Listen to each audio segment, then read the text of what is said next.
السلام عليكم. لحد يوم تصوير الفيديو ده أفضل موبايل في فئته السعرية. يعني إيه أفضل موبايل؟ هما بيقولوا عنها فئة متوسطة عليا. لكن أنا هقول لك الموبايل ده ممكن يقرب من الفلاج شيب، مش هيكون فئة متوسطة عليا ولا حاجة. ده الهونر 600، وهنعرف هو ليه الأفضل في فئته السعرية. بس لايكك أكيد هيفرق معانا، ولو لسه أول مرة تشوفنا يا ريت ما تنساش اشتراكك في القناة. ويلا بينا نعرف مواصفات الجهاز ده. اول حاجة في الجهاز وهي التصميم، الخامات نفسها. الخامات من الفايبر كلاس المقاوم للصدمات، لان الموبايل ده فيه مقاومة لسه هنتكلم عنها. الموبايل ده مقاوم للصدمات. اما الفريم هنا فجاي من المعدن. وتصميم الموبايل زي ما حضرتك شايف بالشكل ده، فريم بسمك يعني 7.8 ملي. والشكل التصميم زي ما حضرتك شايف، والزرار ده كده متضاف، ممكن تخصصه لأي حاجة. يعني هو شغال مع الكاميرا ماشي، ممكن تخصصه بدوسة دي يعمل لك حاجة معينة، بدوستين يعمل لك حاجة معينة. والزرار ده كده نازل من هونر. وبصراحة مسكة الموبايل هنا، لا مسكة الموبايل هنا حاجة ممتازة جدا كفئة، والموبايل مش كبير. وافضل ما في التصميم هنا بقى الشكل ده. يعني بيقلد لك الايفون، قريب من الايفون 17 برو ماكس بالعدسات بالتصميم اللي هو عامله ده كده. والموبايل مش كبير في الايد، يعني مسكته كويسة خالص للناس اللي ما بتحبش مسكة الموبايل الكبير في الايد. وكمان عندك البصمة مدمجة في الشاشة التراسونيك، بصمة ادائها هيعجبك جدا. وعندك الموبايل ده بقى اتعالج عن الهونر 400 بمقاومته للماء والغبار.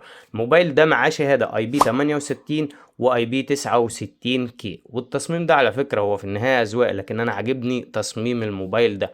وحواف الشاشة هنا بص، يعني حواف الشاشة مفيش حواف. هيديك تجربة في التصميم، هتحس ان الموبايل ده مع لان شاشته مش كبيرة قوي، بس هيديك احساس ان الشاشة كبيرة لان تكاد الحواف فيها تكون منعدمة. والشاشة هنا جاية من نوع امولود بحجم 6.57 بوصة.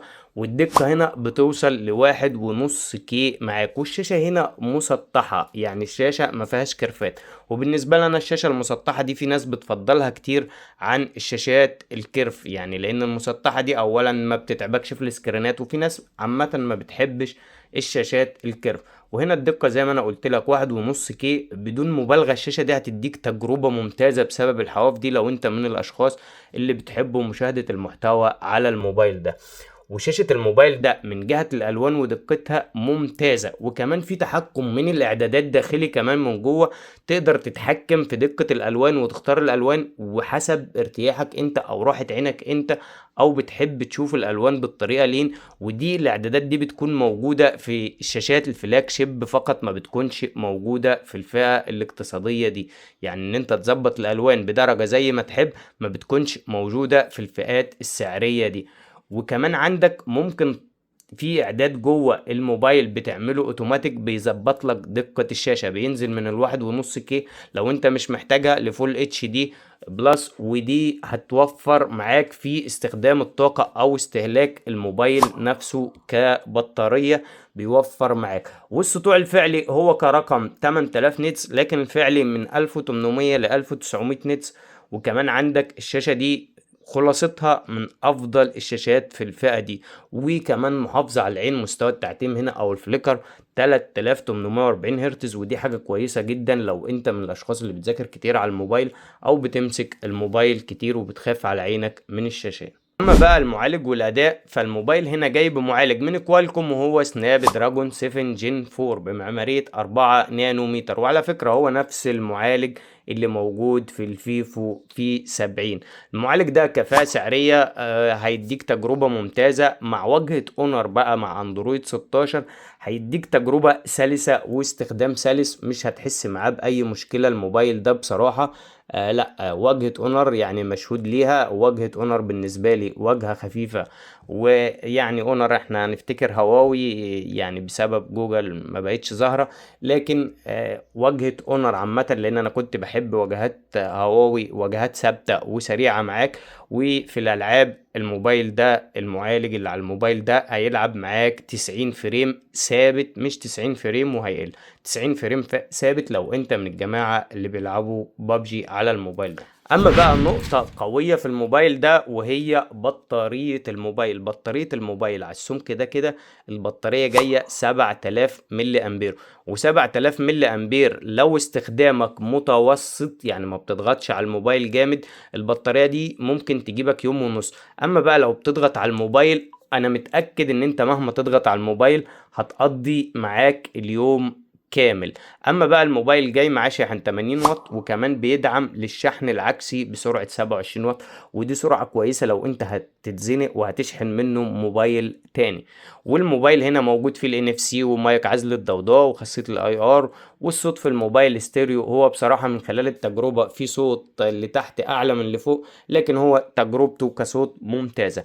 اما بقى كاميرات الموبايل، الموبايل جاي بكاميرا رئيسية 200 ميجا بكسل، وعدسة الالترا وايت 12 ميجا بكسل، وكمان عندك موجود سنسور للالوان. سنسور الالوان ده وظيفته انه يظبط لك الالوان اكتر شوية في التصوير، يعني بيعالج الالوان وبيحافظ على او بيخلي الالوان اكتر واقعية اثناء التصوير. وكمان الموبايل فيه مثبت بصري، والكاميرا الامامية هنا 50 ميجا بكسل، والموبايل ده هيصور معاك فيديوهات هيوصل معاك ل 4K، وكمان تجربة التصوير ممتازة. وفي حاجة تانية حابة اوضحها لك او الفت انتباهك ليها، ان الموبايل ده متضاف فيه ذكاء اصطناعي، بمعنى ان انت ممكن لو دخلت على الاستوديو كده هتجيب التعديل الذكي ده، ممكن تعمل اي حاجة في الموبايل. وكمان في الموبايل ده ضايف لك في الذكاء الاصطناعي ان انت ممكن تكتب له برومت معين يعمله لك. بس معرفش هل ده اونر هتخليه دايما مجاني ولا بعد كده هتنزل هيكون مدفوع.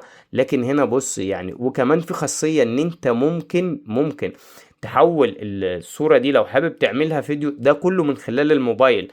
هي بصراحة مش يعني هتبقى باينة يعني ملحوظة بنسبة 80% ان هي معمولة بالذكاء الاصطناعي ان انت تحول الصورة لفيديو، لكن كميزة مضافة داخل الموبايل، مش تطبيقات خارجية او تطبيقات مدمجة مع الموبايل نفسه. دي بالنسبة لي ميزة في تصوير الموبايل.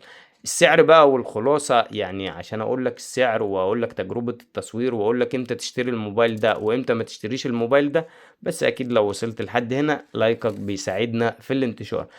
اما بقى سعر الموبايل ده وخلاصة الموبايل ده، الموبايل ده موجود منه نسختين، النسخة ال8 رام والنسخة ال12 رام. ال12 رام مع 256 دي سعرها تقريبا هيكون 29000 او 29200، دي حاجة تقريبية، ممكن تزيد معاك 200 ممكن تنقص 200. اما النسخة ال8 256 ودي عاملة 26800 تقريبا. والاسعار دي يا جماعة وقت تصوير الفيديو ده، يعني الاسعار انا مش ملتزم بيها يعني. اما بقى الموبايل نفسه كخلاصة موبايل، الموبايل ده كفاءة سعرية من افضل الموبايلات اللي موجودة في الفئة السعرية، كمقاومة ماء ومقاومة غبار. والموبايل ده فيه عيب واحد، هو ما فيهوش عيب ممكن يعني يرخم عليك او يخليك ان انت تغير فكرتك عن الموبايل كفاءة سعرية، لكن الموبايل ده بالنسبة لي انا في عيب ممكن يكون رخم بالنسبة لي، وهي كاميرا التليفوتو. تيليفتو مش موجودة في الموبايل ده، بس الموبايل ده كأداء وكموبايل كمقاومة كمعالج كتصوير ككاميرات كفاءة سعرية، لا الموبايل ده انا ممكن ارشحه لك لو اللي انت هتستغنى عن الكاميرا التليفوتو. اما بقى لو تحب ان احنا نقارن الموبايل ده مع الاونر 600 برو ومع الفيفو في 70 لايت، اسف الفيفو في 70، لان الفيفو في 70 في نفس المعالج اللي موجود في الموبايل ده. سيب لنا الموبايل اللي انت تحبنا نقارن الموبايل ده معاه في تعليق. وفي نهاية الفيديو ما تنساش لو لسه ما اشتركتش في القناة اكيد اشتراكك دعم لينا، ولايكك بيساعدنا في انتشار الفيديو.